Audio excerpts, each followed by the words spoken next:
Hello everyone, welcome to Examology. इस video में हम लोग बीपीएससी एईडीओ के लिए केबीसी नैनो की जो प्रैक्टिस सेट की बुक आई है उसके मॉडल प्रैक्टिस सेट नंबर 2 को डिस्कस करेंगे। यानी कि इस वीडियो में बीपीएससी एईडीओ पेपर 2 यानी कि सामान्य अध्ययन के कुल 100 प्रश्नों को डिस्कस किया जाएगा। इससे पहले इस बुक के और भी प्रैक्टिस सेट का वीडियो अपलोड किया जा चुका है, जिसका लिंक आप लोगों को इस वीडियो के डिस्क्रिप्शन में मिल जाएगा। तो चलिए इस वीडियो की शुरुआत करते हैं। अगर चैनल पर पहली बार आए हैं तो प्लीज़ इसे सब्सक्राइब कर दीजिएगा और अगर वीडियो पसंद आता है तो इसे लाइक और शेयर भी ज़रूर कर दीजिएगा। पहला प्रश्न है, औपनिवेशिक भारत के संदर्भ में शाहनवाज़ खान, प्रेम कुमार सहगल और गुरुबख्श सिंह ढिल्लों याद किए जाते हैं। इसका सही उत्तर ऑप्शन डी हो जाएगा। आज़ाद हिंद फौज यानी कि इंडियन नेशनल आर्मी के अधिकारियों के रूप में वर्ष 1945 में आज़ाद हिंद फौज के सिपाही सरदार गुरुबख्श सिंह, प्रेम कुमार सहगल और शाहनवाज़ पर सरकार के प्रति निष्ठा की शपथ तोड़ने के आरोप में लाल किले में मुकदमा चलाया गया था तथा इनके बचाव हेतु भूला भाई देसाई के नेतृत्व में तेज बहादुर सप्रू, जवाहरलाल नेहरू आदि ने किया था। नेक्स्ट है, निम्नलिखित में से कौन सा सही है। इसका सही उत्तर ऑप्शन ए हो जाएगा। अजंता गुफाएं ये वाघेरा नदी की घाटी में स्थित है, महाराष्ट्र के औरंगाबाद में। जबकि सांची स्तूप ये चंबल नहीं, बेतवा नदी घाटी में स्थित है। पांडुलेना गुफा देव मंदिर नासिक में स्थित है, जहाँ पर गोदावरी नदी का उद्गम स्थल है। और अमरावती स्तूप ये गोदावरी नहीं, कृष्णा नदी घाटी में स्थित है।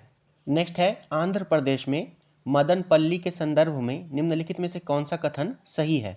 इसका सही उत्तर ऑप्शन सी हो जाएगा। रविंद्रनाथ टैगोर ने यहाँ राष्ट्रगान का बांग्ला से अंग्रेजी में अनुवाद किया था। मदनपल्ली जो कि पहले मद्रास प्रेसिडेंसी का हिस्सा था और ये वर्तमान में आंध्र प्रदेश के चित्तूर जिले में स्थित है। और रविंद्रनाथ टैगोर ने फरवरी 1919 में मदनपल्ली में मॉर्निंग सॉन्ग्स ऑफ इंडिया के रूप में इसका अंग्रेजी अनुवाद किया था। नेक्स्ट है, अमीर खुसरो किसके शिष्य थे। तो अमीर खुसरो शेख निज़ामुद्दीन औलिया के शिष्य थे और अमीर खुसरो को तूतिए हिंद भी कहते हैं। और अमीर खुसरो ने आशिका, खजाइन उल फतूह, नूह सिपीहर आदि ग्रंथों की रचना की है। नेक्स्ट है, विधवा पुनर्विवाह को प्रोत्साहित करने के उद्देश्य से 1871 ईस्वी में, ये 1871 नहीं होगा, 1878 होगा। 1878 ईस्वी में राजमुंदरी सोशल रिफॉर्म एसोसिएशन स्थापित किया गया था। ये राजमुंदरी है। इसका सही उत्तर ऑप्शन ए हो जाएगा, वीरेश लिंगम पंतुलू के द्वारा। Option A. विधवा पुनर्विवाह को बढ़ावा देने और देवदासी प्रथा के उन्मूलन जैसे सामाजिक सुधारों पर ध्यान केंद्रित करने हेतु वीरेश लिंगम पंतुलू के द्वारा 1878 ईस्वी में राजमुंदरी सोशल रिफॉर्म एसोसिएशन स्थापित किया गया था तथा इन्हें दक्षिण भारत का ईश्वर चंद्र विद्यासागर भी कहा जाता था। नेक्स्ट है, पूर्ण स्वराज की घोषणा किस अधिवेशन में की गई थी। तो पूर्ण स्वराज की घोषणा 1929 के लाहौर अधिवेशन में की गई थी। Option B. और इसकी अध्यक्षता पंडित जवाहरलाल नेहरू के द्वारा की गई थी। नेक्स्ट है, अकबर ने बंगाल तथा बिहार को मुगल साम्राज्य में मिलाया। तो 1576 ईस्वी में मिलाया था। Option C. और 1580 ईस्वी में बिहार को मुगलों के द्वारा एक सूबा या प्रांत का दर्जा दिया गया था। नेक्स्ट है, अंग्रेजों के विरुद्ध खान अब्दुल गफ्फार खान के द्वारा प्रारंभ किए गए आंदोलन का क्या नाम था। तो इस आंदोलन का नाम लाल कुर्ती या रेड शर्ट आंदोलन था। सविनय अवज्ञा आंदोलन के दौरान उत्तर पश्चिम सीमा प्रांत में खान अब्दुल गफ्फार खान, जिन्हें सीमांत गांधी के नाम से भी जाना जाता है, इनके द्वारा खुदाई खिदमतगार संगठन के तहत लाल कुर्ती आंदोलन चलाया गया था सविनय अवज्ञा आंदोलन के दौरान। नेक्स्ट है, परम भागवत उपाधि धारण करने वाला प्रथम गुप्त शासक था। इसका सही उत्तर ऑप्शन सी, चंद्रगुप्त द्वितीय। चंद्रगुप्त द्वितीय, इसने विक्रमादित्य, परम भागवत आदि उपाधियां धारण की थी और मेहरौली का लौह स्तंभ चंद्रगुप्त द्वितीय का ही माना जाता है। नेक्स्ट है, किसने कहा कि यदि भगवान अस्पृश्यता को सहन करते हैं तो मैं उन्हें कभी भगवान नहीं मानूंगा। इसका सही उत्तर ऑप्शन बी, बाल गंगाधर तिलक। नेक्स्ट है, भारतीय क्रांति की जननी किसे कहा गया है। तो मैडम भीखाजी रुस्तम कामा को। Option D, madam Bhikaji Rustam कामा को भारतीय क्रांति की जननी कहा गया है क्योंकि उन्होंने विदेशी धरती पर पहली बार वर्ष 1907 में जर्मनी के स्टुटगार्ट में भारतीय ध्वज फहराया था और ब्रिटिश शासन के खिलाफ स्वतंत्रता संग्राम के लिए अंतर्राष्ट्रीय मंच पर आवाज़ उठाई थी। नेक्स्ट है, ऋग्वेद में कई परिच्छेदों में प्रयुक्त अघन्न शब्द संदर्भित है। तो इस शब्द का प्रयोग गाय के लिए किया गया है, ऑप्शन सी। और अघन्न का अर्थ होता है न मारने योग्य, जो कि ऋग्वैदिक काल में गाय के महत्व को सूचित करता है। नेक्स्ट है, कनिष्क के सारनाथ बौद्ध प्रतिमा अभिलेख की तिथि क्या है? तो 81 ईस्वी सन की है, ऑप्शन बी। कनिष्क के सारनाथ बौद्ध अभिलेख की तिथि 81 ईस्वी सन की है। और कनिष्क ने 78 ईस्वी सन में शक संवत की शुरुआत की थी। नेक्स्ट है, अभिनव भारत का आयोजन किसके द्वारा किया गया? तो इसका आयोजन वीर सावरकर के द्वारा किया गया था, ऑप्शन सी। पहले इस संस्था का नाम मित्र मेला था, जिसकी स्थापना 1899 ईस्वी में की गई थी, किंतु 1904 ईस्वी में इसका नाम अभिनव भारत कर दिया गया था। नेक्स्ट है, व्यक्तिगत सत्याग्रह आंदोलन, इसके प्रथम सत्याग्रही कौन थे? तो व्यक्तिगत सत्याग्रह आंदोलन, इसके प्रथम सत्याग्रही विनोबा भावे थे। और यह आंदोलन अक्टूबर 1940 में महात्मा गांधी के द्वारा आरंभ किया गया था। वहीं इसके दूसरे सत्याग्रही पंडित जवाहरलाल नेहरू थे। नेक्स्ट है, महावीर स्वामी का जन्म कहाँ हुआ था? तो महावीर स्वामी का जन्म कुंडग्राम वैशाली में हुआ था, ऑप्शन ए, 599 ईस्वी पूर्व में। और ये जैन धर्म के 24वें तीर्थंकर थे। नेक्स्ट है, मौर्यकालीन मूर्तियों में मणिभद्र यक्ष नाम से अंकित मूर्ति किस स्थान से प्राप्त हुई है? इसका सही उत्तर है ऑप्शन डी, परमख। और ये उत्तर प्रदेश का एक गांव है, जो कि मथुरा से 20 किलोमीटर दक्षिण में स्थित है। नेक्स्ट है, स्वतंत्र भारत के पहले भारतीय गवर्नर जनरल थे। इसका सही उत्तर है ऑप्शन ए, सी राजगोपालाचारी। स्वतंत्र भारत के पहले भारतीय गवर्नर जनरल सी राजगोपालाचारी थे, जबकि स्वतंत्र भारत के प्रथम और अंतिम अंग्रेज गवर्नर जनरल लॉर्ड माउंटबेटन थे। नेक्स्ट है, इंपीरियल गजेटियर के संकलनकर्ता कौन थे? इसका सही उत्तर है option B, William Wilson Hunter. Imperial gazetteer of India का संकलन विलियम विल्सन हंटर के द्वारा किया गया था। नेक्स्ट है, निम्नलिखित में से कौन सा एक सही सुमेलित है? सही सुमेलित पूछ रहा है। इसका सही उत्तर ऑप्शन बी हो जाएगा, इटावा पायलट प्रोजेक्ट अल्बर्ट मायर। इटावा पायलट प्रोजेक्ट की परिकल्पना 1947 ईस्वी में की गई थी और इसे सितंबर 1948 में शुरू किया गया था। नेक्स्ट है, दंडकारण्य का पठार किस राज्य में स्थित है? तो ये छत्तीसगढ़ में स्थित है। दंडकारण्य में छत्तीसगढ़, ओडिशा, आंध्र प्रदेश राज्यों के हिस्से शामिल हैं। नेक्स्ट है, नेलांग घाटी किस राज्य में स्थित है? तो ये उत्तराखंड में स्थित है। भारत चीन सीमा के पास नेलांग घाटी उत्तराखंड के गंगोत्री राष्ट्रीय पार्क का भाग है। नेक्स्ट है, निम्नलिखित में से कौन सा एक नदी हिमालय पार यानी कि ट्रांस हिमालय नदी है? इसका सही उत्तर ऑप्शन बी हो जाएगा, सतलज। दिए गए विकल्पों में सतलज नदी ट्रांस हिमालय नदी है और इसका उद्गम तिब्बत में कैलाश पर्वत के पास मानसरोवर झील के निकट राकस ताल से होता है। नेक्स्ट है, निम्नलिखित युग्मों पर विचार करें। यहाँ पर पूछ रहा है कि कौन सा सही सुमेलित नहीं है। एक तरफ जलाशय है और दूसरी तरफ राज्य है। घाट प्रभा, तो ये कर्नाटक में है। गांधी सागर, ये मध्य प्रदेश के मंदसौर में स्थित है। इंदिरा सागर जलाशय, ये मध्य प्रदेश के खंडवा जिले में एक बहुउद्देशीय बांध परियोजना का हिस्सा है, तो ये भी गलत हो जाएगा। और मैथोन जलाशय, ये झारखंड के धनबाद शहर के पास बराकर नदी के तट पर स्थित है, तो ये भी गलत है। इसका सही उत्तर ऑप्शन सी हो जाएगा, केवल 3 युग्म सही सुमेलित नहीं है। नेक्स्ट है, अंडमान और निकोबार द्वीप समूह से सबसे अधिक ऊंचाई वाली चोटी कौन सी है? इसका सही उत्तर है option A, saddle peak. Andaman और निकोबार द्वीप समूह की सबसे ऊंची चोटी सैडल पीक है और इसकी ऊंचाई 732 मीटर है और ये उत्तरी अंडमान द्वीप पर स्थित है। नेक्स्ट है, पोर्ट ब्लेयर के समीप की प्रसिद्ध ब्लेयर परवाल भित्ति मृत हो रही है। इसका सही उत्तर है ऑप्शन बी, अत्यधिक जहाजरानी के कारण। ब्लेयर परवाल भित्ति के मृत होने का मुख्य कारण अत्यधिक जहाजरानी का आवागमन है, जिससे परवाल भित्ति कटते जा रही है, जबकि भूमंडलीय ऊष्मन का भी थोड़ा बहुत प्रभाव इस पर पड़ रहा है। नेक्स्ट है, भाखड़ा नांगल किस नदी पर बनाया गया है? तो ये सतलज नदी पर बनाया गया है। भाखड़ा नांगल बहुउद्देशीय परियोजना ये पंजाब में सतलज नदी पर बनाया गया है तथा इस परियोजना का निर्माण 1948 ईस्वी में हुआ था और ये पंजाब, हरियाणा और राजस्थान की संयुक्त परियोजना है। नेक्स्ट है, नागार्जुन सागर परियोजना निम्नलिखित में से किस नदी पर स्थित है? तो ये कृष्णा नदी पर स्थित है। नागार्जुन सागर परियोजना कृष्णा नदी पर स्थित है, आंध्र प्रदेश में। नेक्स्ट है ऑस्ट्रेलिया की महान प्रवाल भित्ति यानी कि ग्रेट बैरियर रीफ किस तट के समानांतर स्थित है? तो ये ऑस्ट्रेलिया के पूर्वी तट के समानांतर स्थित है। ऑस्ट्रेलिया की ग्रेट बैरियर रीफ ये पूर्वी तट के समानांतर स्थित है तथा यह विश्व की सबसे बड़ी तटीय प्रवाल भित्ति है। यहाँ पर आप लोग देख सकते हैं ग्रेट बैरियर रीफ ये ऑस्ट्रेलिया के पूर्वी तट पर स्थित है। नेक्स्ट है निम्नलिखित में से कौन सा तापीय ऊर्जा संयंत्रों के संदर्भ में सुमेलित है? कोरबा तापीय संयंत्र ये छत्तीसगढ़ में स्थित है। रामगुंडम तापीय संयंत्र ये तेलंगाना में स्थित है।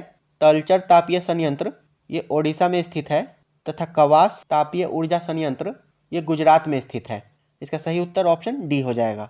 नेक्स्ट है जलेपला दर्रा स्थित है, तो ये सिक्किम में स्थित है। इसके अतिरिक्त नाथुला दर्रा भी सिक्किम में स्थित है और दो पर्वतों के बीच के संकरे मार्ग को दर्रा कहा जाता है। बोमडीला दर्रा, यांगयाप दर्रा तथा दीफू दर्रा ये सब अरुणाचल प्रदेश में स्थित है। रोहतांग दर्रा, बरालाचा दर्रा, शिपकीला दर्रा ये सब हिमाचल प्रदेश में स्थित है। वहीं माना दर्रा, नीति दर्रा, लिपुलेख दर्रा ये उत्तराखंड में है। नेक्स्ट है मुरलेन राष्ट्रीय पार्क भारत के किस राज्य में स्थित है? तो ये मिजोरम में स्थित है। मुरलेन राष्ट्रीय उद्यान ये भारत के मिजोरम राज्य में स्थित है और दम्फा वन्य जीव अभयारण्य ये भी मिजोरम में है। नेक्स्ट है निम्नलिखित नदियों में से कौन सा अपने भ्रंश घाटी प्रवाह के लिए प्रसिद्ध है? तो भ्रंश घाटी प्रवाह के लिए दामोदर नदी प्रसिद्ध है, ऑप्शन बी। और नर्मदा, ताप्ती तथा दामोदर नदियाँ भ्रंश घाटी में प्रवाहित होती हैं। नेक्स्ट है जाग्रोस पर्वत स्थित है, तो ये इराक में स्थित है। जाग्रोस पर्वत इराक में स्थित है और इसका विस्तार इराक तथा दक्षिण पूर्वी तुर्की के सीमा तक है। नेक्स्ट है निम्नलिखित में से कौन सा एक भारत का प्राकृतिक बंदरगाह नहीं है, यानी कि कृत्रिम बंदरगाह है? तो चेन्नई बंदरगाह ये कृत्रिम बंदरगाह है, ऑप्शन बी। नेक्स्ट है निम्नलिखित में से कौन सी एक चोटी भारत में अवस्थित नहीं है? तो गुरला मानधाता ये भारत में स्थित नहीं है, ये तिब्बत के मानसरोवर झील के पास स्थित हिमालय की एक चोटी है।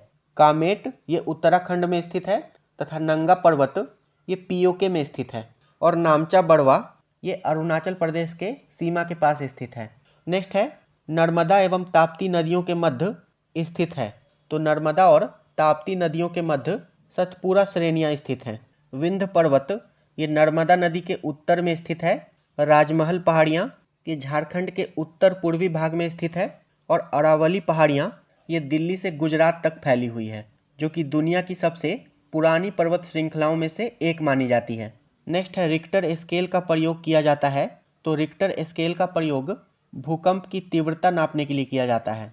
नेक्स्ट है निम्नलिखित में से कौन सी एक यूएसए की स्थानीय पवन है? इसका सही उत्तर ऑप्शन ए हो जाएगा, चिनूक। चिनूक यूएसए की स्थानीय पवन है। फोन ये आल्प्स पर्वत के उत्तरी ढाल से नीचे उतरने वाली गर्म और शुष्क हवा है और इसका प्रभाव स्विट्जरलैंड में अधिक होता है। हरमट्टन ये सहारा रेगिस्तान में उत्तर पूर्व दिशा में चलने वाली एक गर्म और शुष्क हवा है। वहीं मिस्ट्रल ये फ्रांस के मध्यवर्ती क्षेत्र में चलने वाली एक ठंडी और शुष्क हवा है।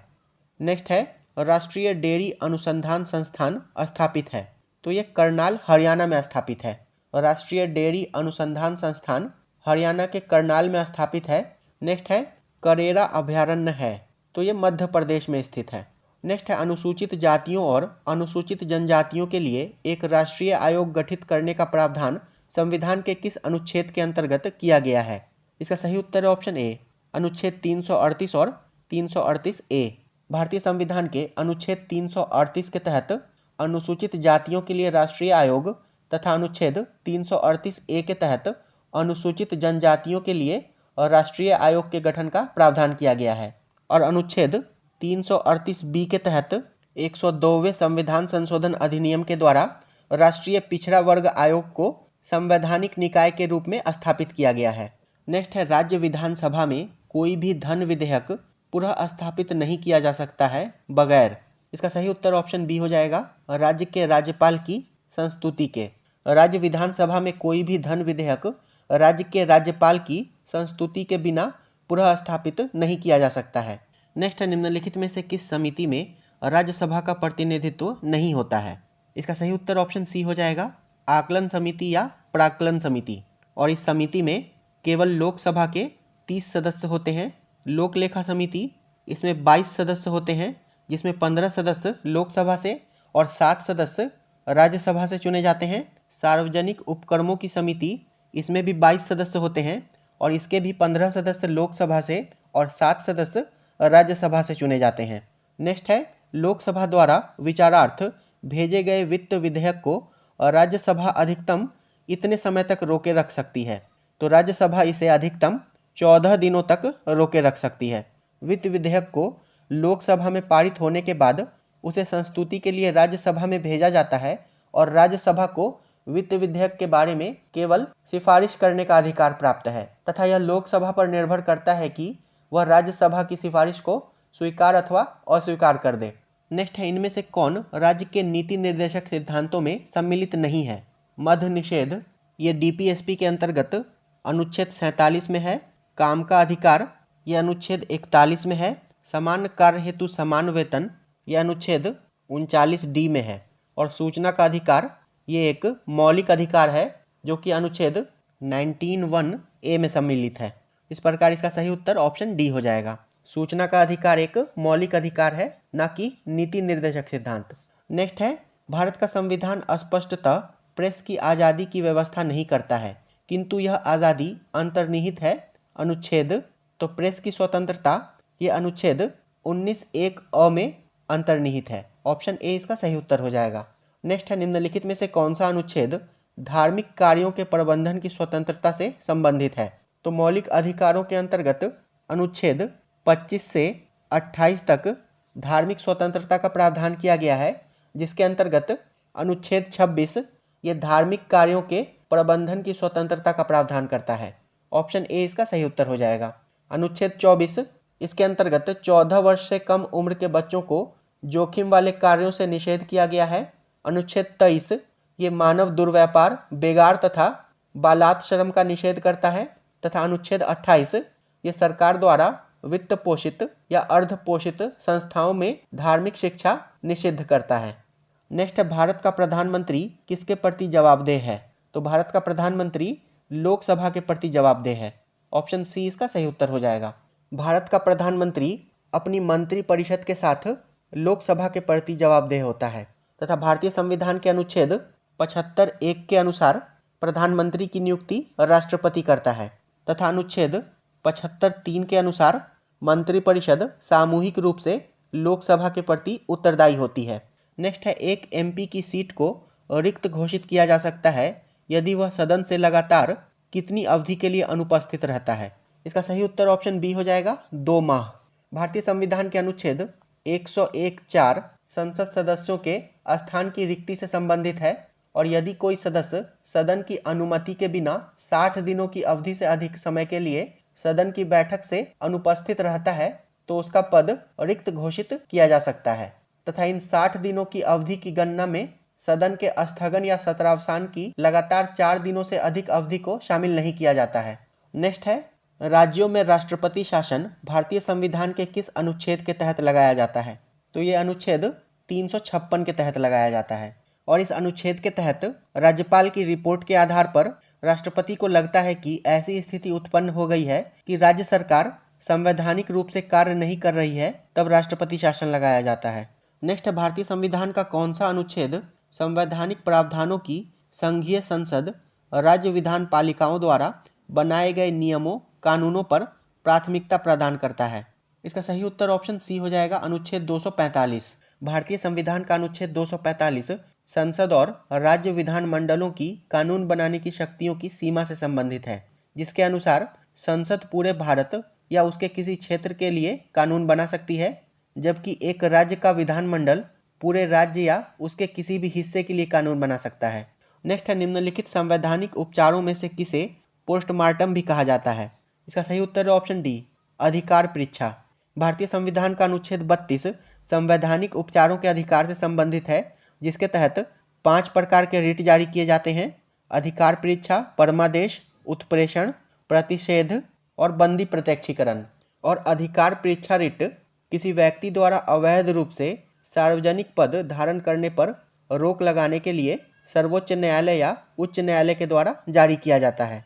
तथा इस रिट के माध्यम से न्यायालय उस व्यक्ति से पूछता है कि उसके पास उस पद को धारण करने का क्या कानूनी अधिकार है। नेक्स्ट है, भारत में पंचायती राज व्यवस्था का शिल्पी किसे कहा जाता है।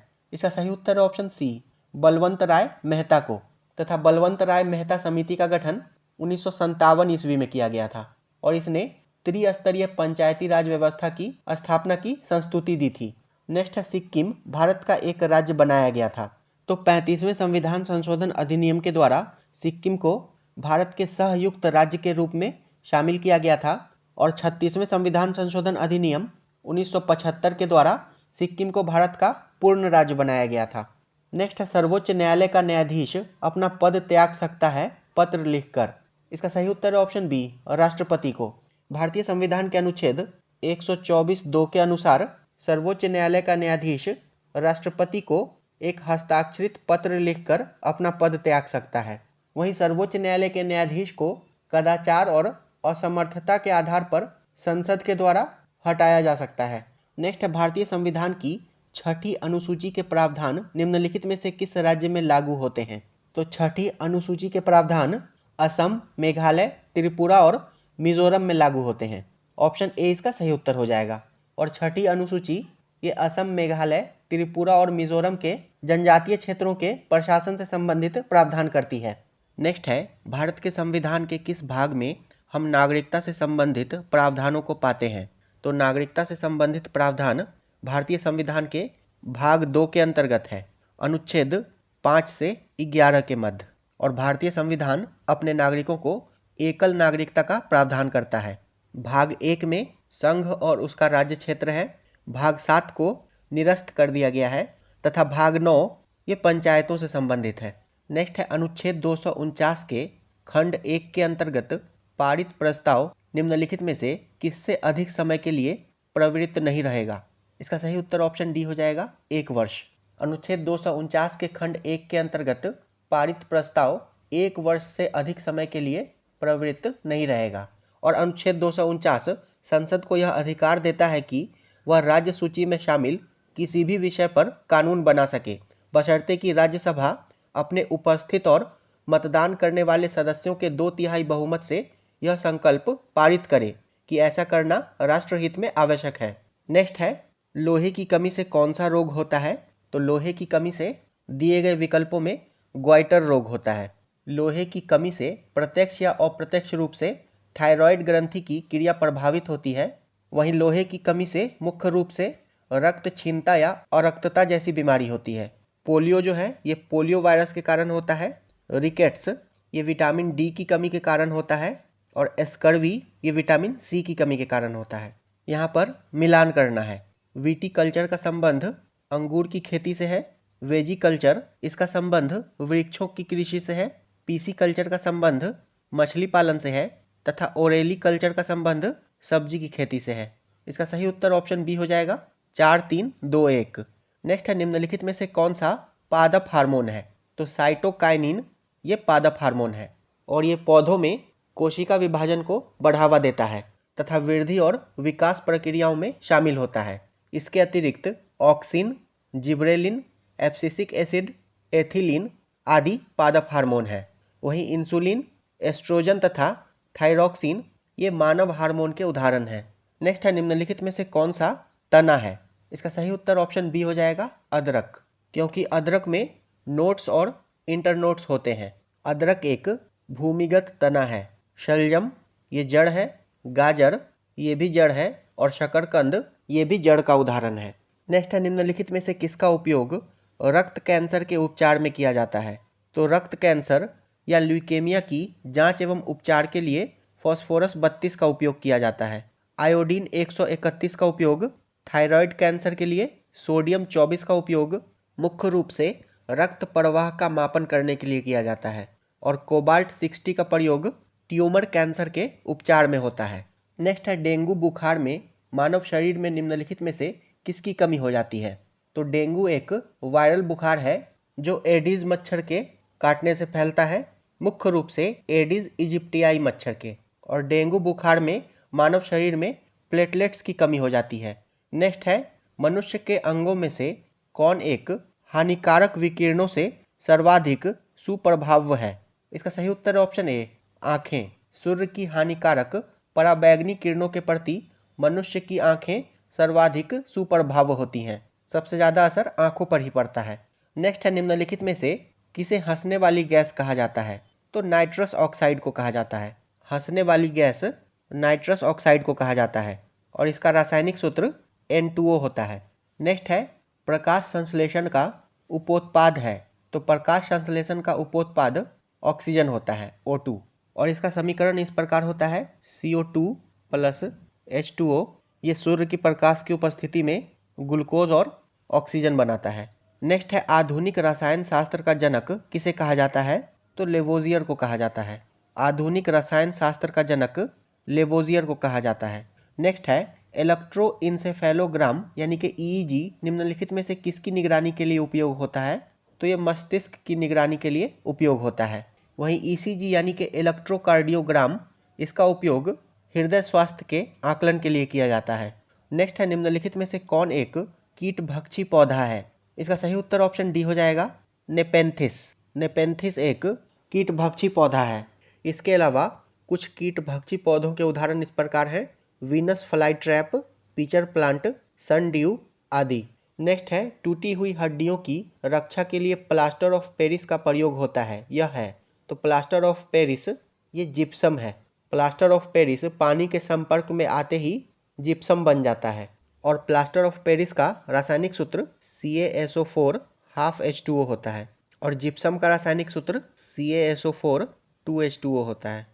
नेक्स्ट है, टेफ्लॉन निम्नलिखित में से किस एकलक का बहुलक है? तो टेफ्लॉन ये टेट्राफ्लोरोएथिलीन का बहुलक है और टेफ्लॉन जो है ये रासायनिक रूप से निष्क्रिय, ऊष्मा प्रतिरोधी और जलरोधक होता है तथा इसका उपयोग नॉन स्टिक कुकवेयर और जलरोधक कपड़े बनाने में किया जाता है। नेक्स्ट है, वनस्पति में पानी के स्थानांतरण के लिए यह कोशिकाएं जिम्मेदार होती हैं। तो पानी के स्थानांतरण के लिए काष्ठ उत्तक या जाइलम टिश्यू जिम्मेदार होता है। ऑप्शन सी इसका सही उत्तर हो जाएगा। और जाइलम उत्तक का दो मुख्य कार्य है: जल एवं खनिज लवणों का संवहन करना तथा यांत्रिक दृढ़ता प्रदान करना। नेक्स्ट है, निम्नलिखित में से कौन कीटों से प्राप्त नहीं होता है? इसका सही उत्तर ऑप्शन डी हो जाएगा मोती। मोती ये मोलस्का संघ के जीव पैकीटेडा या पर्ल ओइस्टर से प्राप्त किया जाता है, जो कि कीट की श्रेणी में नहीं आता है। जबकि रेशम, शहद और लाख ये तीनों ही कीटों के द्वारा प्राप्त होता है। नेक्स्ट है, स्पेक्ट्रम में कौन सा रंग सर्वाधिक विचलित होगा जब वह प्रिज्म से गुजरेगा? इसका सही उत्तर ऑप्शन सी हो जाएगा बैंगनी।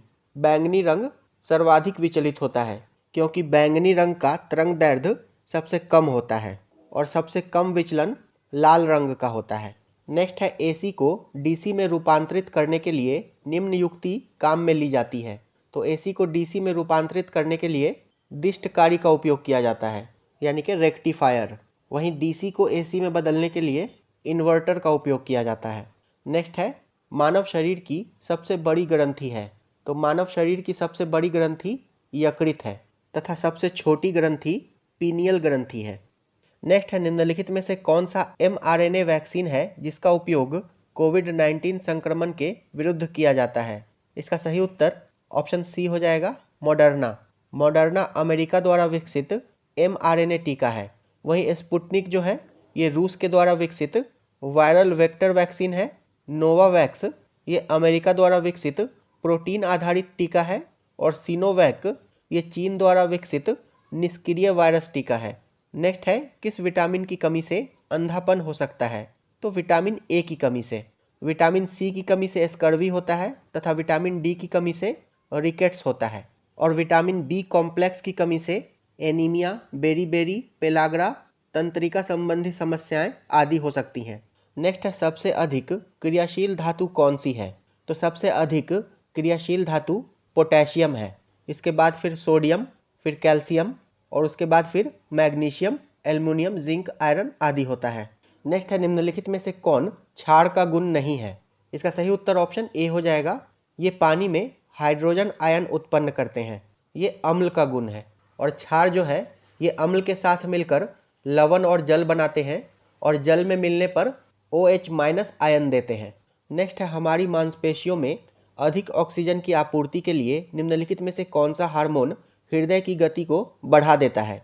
इसका सही उत्तर है ऑप्शन ए, एड्रेनालाइन, तथा इसे फाइट और फ्लाइट हार्मोन भी कहा जाता है। नेक्स्ट है, जिन धातुओं को पीटकर पत्थर का रूप दिया जा सकता है वह कहलाती हैं, तो उन धातुओं को तन्न कहा जाता है, ऑप्शन सी।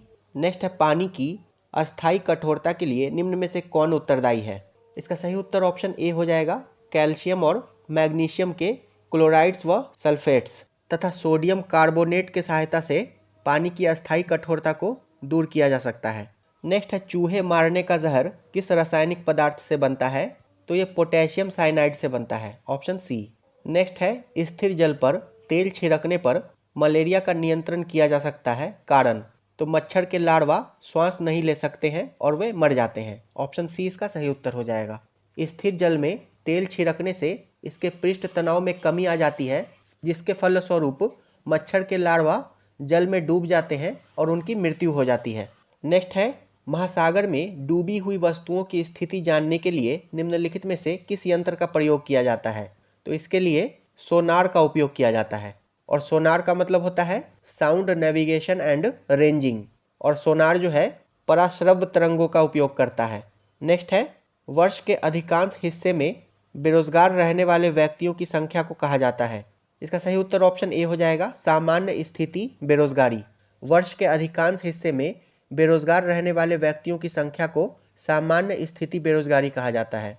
नेक्स्ट है, हरित विकास या ग्रीन डेवलपमेंट का लेखक है? तो इसके लेखक W.M. एडम्स हैं। W.M. एडम्स के द्वारा लिखित पुस्तक हरित विकास वर्ष 2008 में प्रकाशित हुई थी। नेक्स्ट है, जनगणना 2011 के अनुसार बिहार में बाल लिंगानुपात था। तो 2011 की जनगणना के अनुसार बिहार में बाल लिंगानुपात 935 था, वहीं बिहार का लिंगानुपात 918 था। नेक्स्ट है, भागलपुर में नमक सत्याग्रह का नेतृत्व किसने किया था? तो भागलपुर में नमक सत्याग्रह का नेतृत्व महादेव लाल सराफ ने किया था, ऑप्शन बी। और नमक सत्याग्रह के दौरान महात्मा गांधी ने 12 मार्च 1930 को दांडी यात्रा शुरू की थी साबरमती आश्रम से, और 6 अप्रैल 1930 को दांडी पहुंचकर इन्होंने नमक कानून का उल्लंघन किया था, और इस यात्रा में उनके 78 अनुयायी शामिल थे, जिसमें से केवल एक बिहार के थे, गिरिवरधारी चौधरी। नेक्स्ट है, सन 1939 में बिहार में अंबाड़ी सत्याग्रह का नेतृत्व किसने किया था? तो इसका नेतृत्व राहुल सांकृत्यायन ने किया था। वर्ष 1939 में बिहार में अंबाड़ी सत्याग्रह का नेतृत्व राहुल सांकृत्यायन ने किया था। नेक्स्ट है, बिहार में सर्चलाइट समाचार पत्र के संपादक कौन थे? तो सर्चलाइट समाचार पत्र के संपादक मुरली मनोहर प्रसाद थे, और ये पटना का दैनिक अखबार था। नेक्स्ट है, बिहार का कौन सा शहर 5 पहाड़ियों से घिरा है? तो राजगीर 5 पहाड़ियों से घिरा है, और इन पहाड़ियों के नाम है रत्नागिरी, विपुलगिरी, वैभारगिरी, सोनगिरी और उदयगिरी। नेक्स्ट है, बिहार के इतिहास में पहली बार राज्य का आर्थिक सर्वेक्षण प्रस्तुत किया गया। तो पहली बार आर्थिक सर्वेक्षण 2006-07 प्रस्तुत किया गया था उप मुख्यमंत्री और वित्त मंत्री सुशील मोदी के द्वारा, ऑप्शन सी इसका सही उत्तर हो जाएगा। नेक्स्ट है, वर्तमान में बिहार में संपत्ति का मुख्य स्रोत क्या है? तो कृषि है, और बिहार की लगभग 85% से अधिक जनसंख्या कृषि पर निर्भर है। नेक्स्ट है, विश्व का सबसे ऊंचा कहा जाने वाला विश्व शांति स्तूप बिहार में कहाँ है? तो ये बिहार के राजगीर में स्थित है, और ये रत्नागिरी पर्वत पर स्थित है तथा इसकी ऊंचाई 400 मीटर है। नेक्स्ट है, नव नालंदा महाविहार किसके लिए विख्यात है? तो ये पाली अनुसंधान संस्थान है। नव नालंदा महाविहार बौद्ध अध्ययन का आधुनिक केंद्र है, जिसे बिहार सरकार ने 1951 में नालंदा में स्थापित किया था, और यह बौद्ध एवं पाली अनुसंधान संस्थान है। नेक्स्ट है, बिहार में गन्ना उत्पादन में अग्रणी जिला है? तो पश्चिम चंपारण है। बिहार में गन्ना उत्पादन में अग्रणी जिला पश्चिम चंपारण है, और अभी हाल ही में समस्तीपुर के पूसा में देश का पहला विश्व स्तरीय गन्ना अनुसंधान केंद्र खोले जाने की योजना बनाई गई है। तो ये वीडियो यहीं समाप्त होता है। अगर वीडियो पसंद आया हो तो इसे लाइक कर दीजिएगा। नेक्स्ट वीडियो में हम लोग इसके प्रैक्टिस सेट नंबर 3 को डिस्कस करेंगे। वीडियो अंत तक देखने के लिए आपका धन्यवाद।